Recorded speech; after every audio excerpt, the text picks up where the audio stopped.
Assalamualaikum warahmatullahi wabarakatuh. Saya Martiana Wulansa Putri dari Program Studi Administrasi Publik Universitas Nahdlatul Ulama Purwokerto.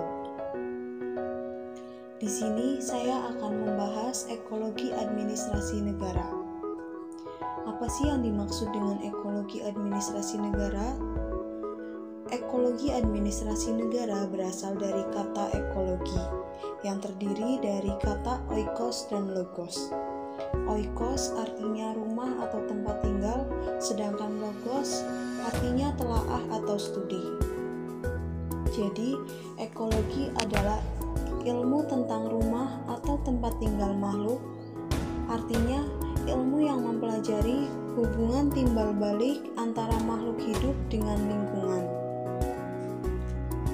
Sedangkan ekologi menurut para ahli yaitu yang pertama menurut Prajudi Atmosudirjo. Ekologi adalah tata hubungan total atau menyeluruh dan mutual atau timbal balik yang berguna antara suatu organisme dan lingkungan sekelilingnya. Yang kedua menurut Fuad Amsyari. Ilmu ekologi adalah suatu ilmu yang mempelajari hubungan antara suatu organisme dengan yang lainnya, dan di antara organisme-organisme tersebut dengan lingkungannya. Yang ketiga, menurut Komarudin, ekologi adalah suatu kajian yang berhubungan dengan interrelasi antara organisme dengan lingkungan. Dasar empirisnya terletak dalam hasil penelitian bahwa organisme-organisme yang hidup ini bervariasi menurut lingkungan.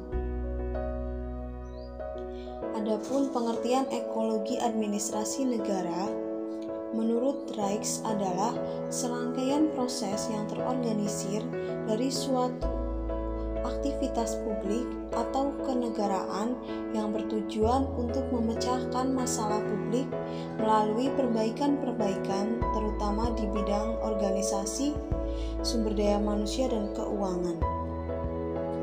Konsep dasar ekologi administrasi negara yaitu ketika kita akan membangun suatu struktur, maka seorang individu harus merencanakan semua aspek konstruksi, mulai dari bahan-bahan yang dibutuhkan untuk struktur tersebut, area aktual di mana ia akan dibangun sehubungan dengan orang-orang yang berada di area tersebut dan fisiknya.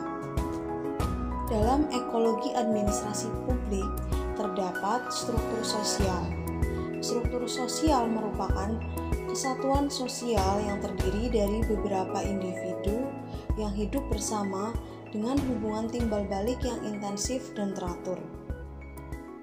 Struktur sosial dapat dibedakan menjadi dua kriteria.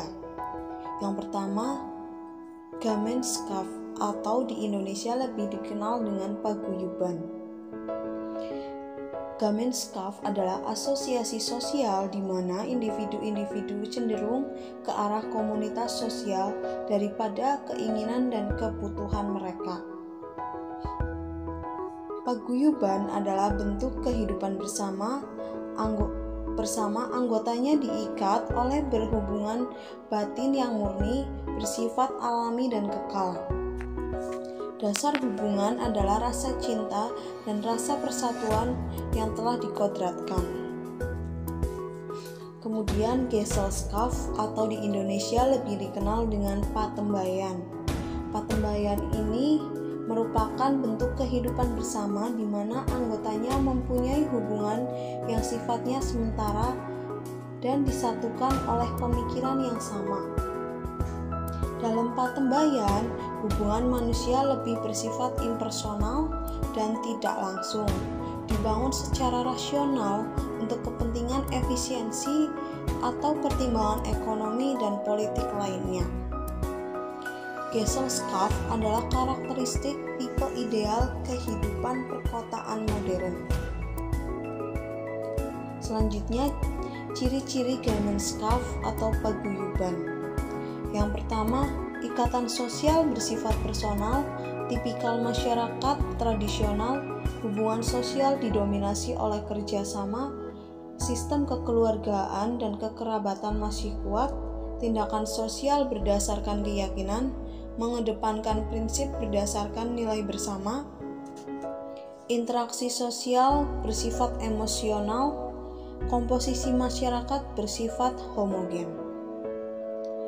Kemudian, ciri-ciri Gesellschaft atau patembayan. Yang pertama, ikatan sosial bersifat impersonal, tipikal masyarakat modern dan industri.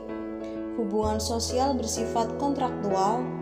Hubungan sosial didominasi oleh kompetisi, sistem kekeluargaan dan kekerabatan yang lemah, tindakan sosial berdasarkan komando, mengedepankan prinsip efisiensi, interaksi sosial bersifat rasional, dan komposisi dari masyarakatnya sendiri adalah heterogen.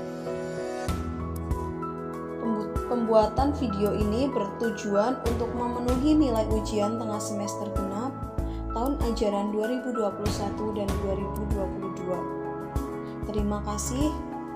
Mohon maaf apabila banyak kekurangan. Wassalamualaikum warahmatullahi wabarakatuh.